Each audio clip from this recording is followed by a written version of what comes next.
What's up, family? Hey, I want to have a real heart to heart with you guys today. I'm going to title this one, Your Story. Your Story.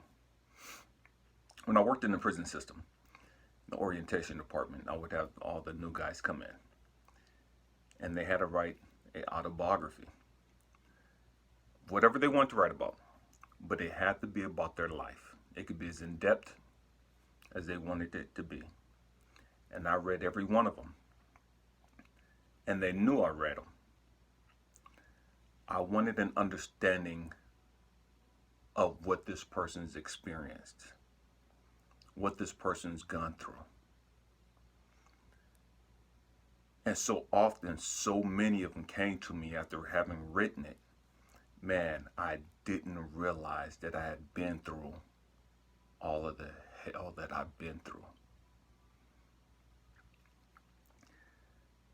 So often we go through so much stuff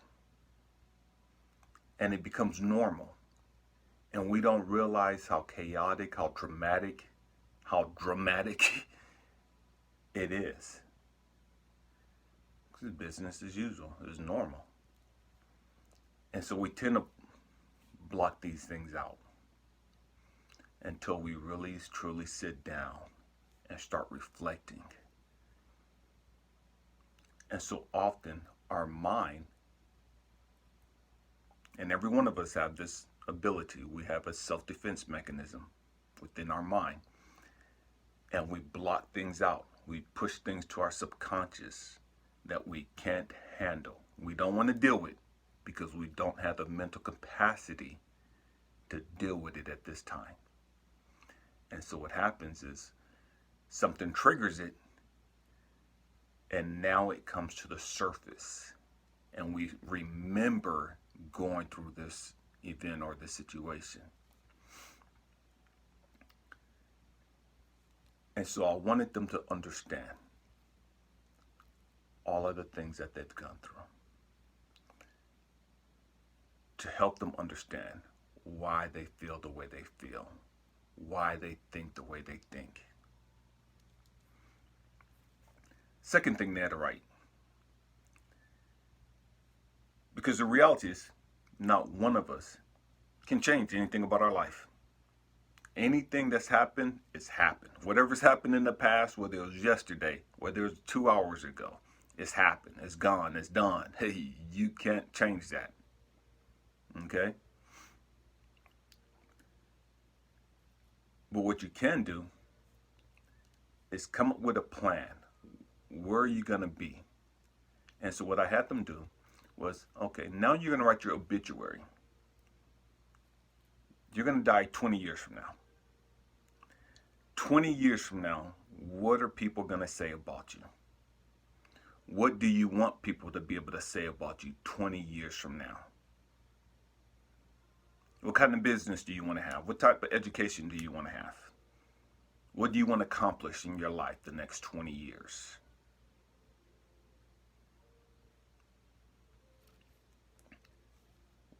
I had them write that because I want to see what type of goals they had, if they had goals. I want to see what was important to them. The other thing was, okay, now I see where you want to go. Now I see what you want to do. Now let's create a roadmap of how to get there. Because you said this is what you want to happen. So now we got to take steps, create steps to make sure that this happens.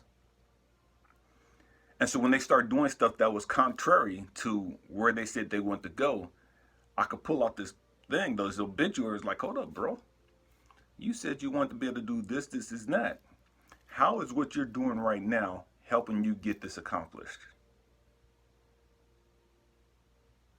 How is the decisions that you're making going to help you get this accomplished?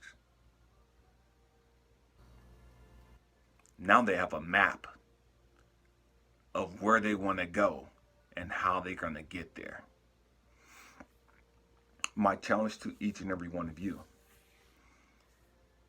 is to write your story. Write your autobiography.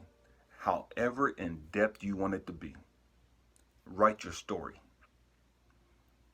It's going to hurt, especially if you've gone through some things. It's going to be hurt. It's going to be painful. But it's going to be healing.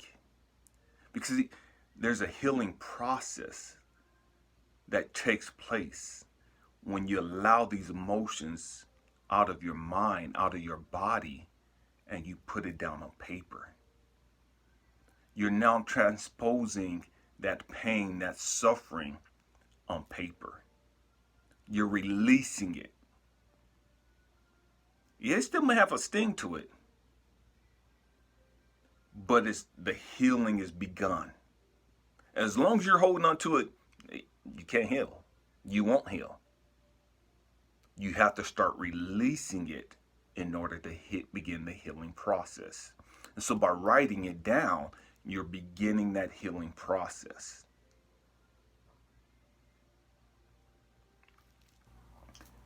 Likewise, so that you can understand why you think the way you think, why you feel the way you feel. Because as you start writing stuff down, it's gonna start triggering a bunch of stuff to your remembrance. Like, man, I remember when my dad said such and such and such. I remember when my mom did da da da da da. I remember when my brother did whoop de whoop de whoop. I remember when my sister did da da da da. Man, that's why I feel this way. Man, that's why I think this way. Man, that's why I don't like that. Second thing I want you to do is I want you to write your obituary. Let's say you're going to die 25 years from now. What do you want to have accomplished in that time frame? What do you want people to remember you by? What do you want people to be able to say about you 25 years from now? You can't change the past, but you're completely in control of the future. You're completely in control of the present. My hope and prayer for you is that you write your story as beautiful, as magical, as mystical as possible. Because the reality is, whether you write your story on paper and go through this healing process, or you don't write your story, you're writing your story. You're manifesting your story. You're creating your story. I love you guys. Happy healing. Peace.